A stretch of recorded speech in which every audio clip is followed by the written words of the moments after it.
কন্যাযাত্রী যাচ্ছে এবং ভীষণ এক্সাইটেড আমরা। আমার পুরো সাজটা নেমে দেখাবো কেমন লাগছে। আগের দিন একটা ডিফারেন্ট লুক ছিল আর আজকে আমি আংটি পরতে ভুলে গেছি। ও হ্যাঁ, আমরা দুজনেই ব্ল্যাক ম্যাচ করে পরেছি।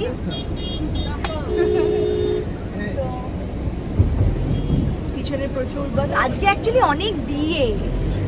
সঞ্জীব ফাঁকা রাস্তা খালি করা দেখ না। কোথায় যাচ্ছ সবাই? কিছু বলো। কোথায় যাচ্ছি? সব চুপ আছে দাদাগুলি। আগে মিষ্টি কন্যাযাত্রী। सोनू कुछ बोले, गाना गाओ। गाना वाना नहीं होता नहीं आता है। এই যে মীরা মাসি সেজে বসে আছে সুন্দর করে। দিদি, মোমো, দুল্লুদি সবাই আছে ওখানে পিছনে, আর আরো বাস গাড়ি সব পিছনে আসছে। তো আর আমাদের ওই যে অনুভব গার্ড দিয়ে আমাদের বডিগার্ড নিয়ে যাচ্ছে। এই হলো আমার ননদের বউ ভাতের ভিডিও।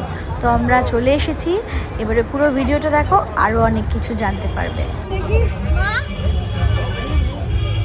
দাঁড়াও দিকে দিও না। মা রেডি হয়ে দেখাচ্ছে, ছবি তুলছি না ভিডিও। আমাকে কেমন লাগছে? ভাল লাগছে? আবার এখানে চুল বেঁধে দিয়েছি, চুলটা দেখাও। হ্যাঁ, আমি হেভি লাগছে, ফাটিয়ে লাগছে, আজকে বেশি সুন্দর লাগছে, খুব ভালো লাগছে। তো এসে গেছে কন্যাযাত্রী সব তত্ত্ব, অর্ধেক তত্ত্ব খুঁজে পাচ্ছে না বলে সবাই খুব চিন্তিত। মুন্নি মাসির কোনো কিছু পরোয়া না করে এগিয়ে চলেছে নিজের গন্তব্যস্থলে। খুব সুন্দর লাগছে আজকে, দুদিনই সুন্দর, একদম সুন্দর হো। ऐसा मत बोलो बाबू। चलो चलो चलो चलो चलो।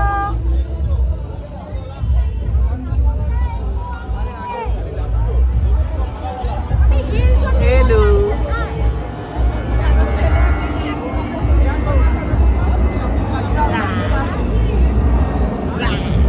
কত কি আছে তোর? লাড্ডু। আর আমার হাতে কিছুই নেই, শুধু আমার ব্যাগ, আর আমি চলছি সাজুগুজু করে। তুমি একটু দেখে দেখে চলো, তাহলে ভালো হবে। সাবধানে। তো ইয়েস, এইভাবে আমাদেরকে ওয়েলকাম করা হচ্ছিল, আমাদের কন্যাযাত্রীদেরকে প্রত্যেককে মালা পরিয়ে একটা মিষ্টি ওয়েলকাম। তারপরে আমরা ভেতরে যাই, খাওয়া দাওয়া মজা সব কিছুই ছিল। আর এই মুহূর্তটাকে আমি ক্যাপচার করেছি এবং আমি কখনোই চাইনি এই মুহূর্ত আমার জীবন থেকে ডিলিট হয়ে যাক কোনো রকমভাবেই। আমি সোশ্যাল মিডিয়ায় একদম আটকে রেখে দিলাম। আমার ননদের বিয়ের ভিডিও কিন্তু তোমরা আগেই দেখেছো, আর যারা যারা দেখোনি আমার ইউটিউবে এবং আমার ফেসবুকে কিন্তু তোমরা দেখতেই পারো আমার ননদের বিয়ের ভিডিও। আমার ইউটিউব চ্যানেলের নাম প্রীতি বিশ্বাস অফিসিয়াল, PRITY, প্রীতি বিশ্বাস অফিসিয়াল। তো তোমরা দেখতেই পারো সেখান থেকে আমার ননদের বিয়ের ভিডিও, এবং ফেসবুক থেকেও দেখতে পারো। আর আরেকটা কথা বলে রাখি, এই সময় কিন্তু আমি প্রেগনেন্ট ছিলাম, যারা জানো না তাদের জন্য বলে দিচ্ছি, আমি কিন্তু এই সময় 2.5 মাসের প্রেগনেন্ট ছিলাম। আর এই দেখো আমার মাসি শাশুড়ি মা সামনে এই যে কথা বলছে, দুল্লুদি বুচিদি সবাই রয়েছে, খুব মজা করেছি। এবং এটাই চাই সব সময়, অ্যান্ডি আর জেনা মানে অনিন্দ এবং মেঘা ওরা সবসময় ভালো থাক, সুখে থাক, ওদের পরিবার খুশিতে ভরে উঠুক। এবং পিছনে দেখো আমরা সবাই দাঁড়িয়ে রয়েছি, শাশুড়ি মা, শ্বশুরমশাই, রাহুল এবং অ্যান্ডির পরিবারের সকলে।